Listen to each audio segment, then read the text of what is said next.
Ново мултифункционално игралиште ќе добијат жителите на Градинар во Скопската општина Кисела Вода. Првиот човек на општината Орце Георгиевски сподели дека со овој градежен зафат на површина од 1100 метри на жителите ќе им се обезбеди безбеден и современ простор за спорт и рекреација. На новото мултифункционално спортско игралиште со површина од 1100 квадратни метри ќе има и детско катче опремено со нови реквизити, фудбалско игралиште, кошаркарско, простор за возрастните и урбана опрема, која дополнително ќе го разубави овој простор. Со други зборови, за многу брзо време од сега, жителите на Градинар ќе добијат простор за одмор, за рекреација и спортување, изведен по сите современи стандарди, истакна Георгиевски.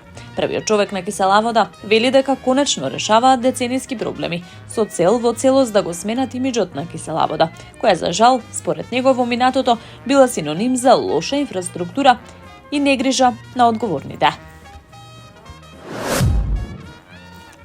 Вработените од јавното предпријатие улици и патишта преку писмено соопштение информираа за најавен штрајк пред просториите на град Скопје поради неисплатена плата. Како што велат оттаму, ова се должи на катастрофалното менаџирање на двоецот Арсовска-Глигоров преку разрешениот директор Ванчо Мленски. Во соопштението се посочува дека предпријатието, повторно како и минатиот месец, има сериозни проблеми со исплата на личниот доход на вработените. Според вработените, дел од причините за ваквата состојба на предпријатието се презадолжување на предпријатието кон добавувачи на материјали во износ од 240 милиони денари, неплаќање на долгот од страна на директорот, односно градоначалничката, блокирана сметка и извршни решенија и немање на основни средства за работа на предпријатието, како нафта, ризла, тампони и слично. Од страна на вработените се додава дека тие се принудени преку штрајк да го остварат своето право на личен доход. Истиот ќе биде пред собранието на град Скопје, кога вработените ќе дојдат со целата механизација.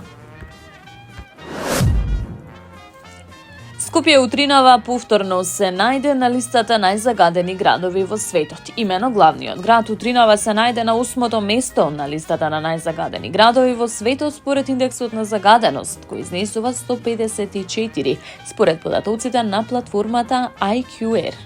Најзагаден град утрово е Делхи, Индија, следен од Лахор, Пакистан и Каиро, Египет.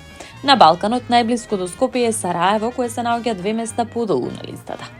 Главен извор на загадување се PM 2,5 частичките, чие ниво е 60,2 микрограми на кубен метар, додека концентрацијата на PM10 частички изнесува 73,2 микрограми на кубен метар. Екоактивистите предупредуваат на потребата од итни мерки за справување со аерозагадувањето, кое сериозно го загрозува здравието на луѓето.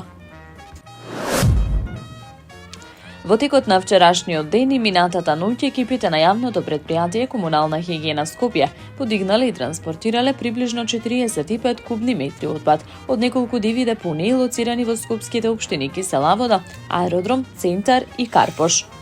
Во општината Кисела Вода се отстранети 15 кубни метри непрописно одложен отпад на улицата Димо Хаджи Димов во близина на драгсторот Томи.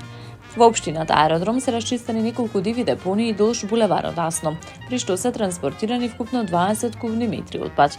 Во општината Центар е интервенирано на улицата Тодор Александров на потекот што води кон Средно Водно, каде што се отстранети санитарни елементи и мебел одложени на тревна површина. Јавното предпријатие Комунална хигиена Скопје во текот на вчерашниот ден отстранило и обемна дива депонија, составена од кабаст и отпад од картонски пакувања, лоцирана на улицата Козара во општината Карпош.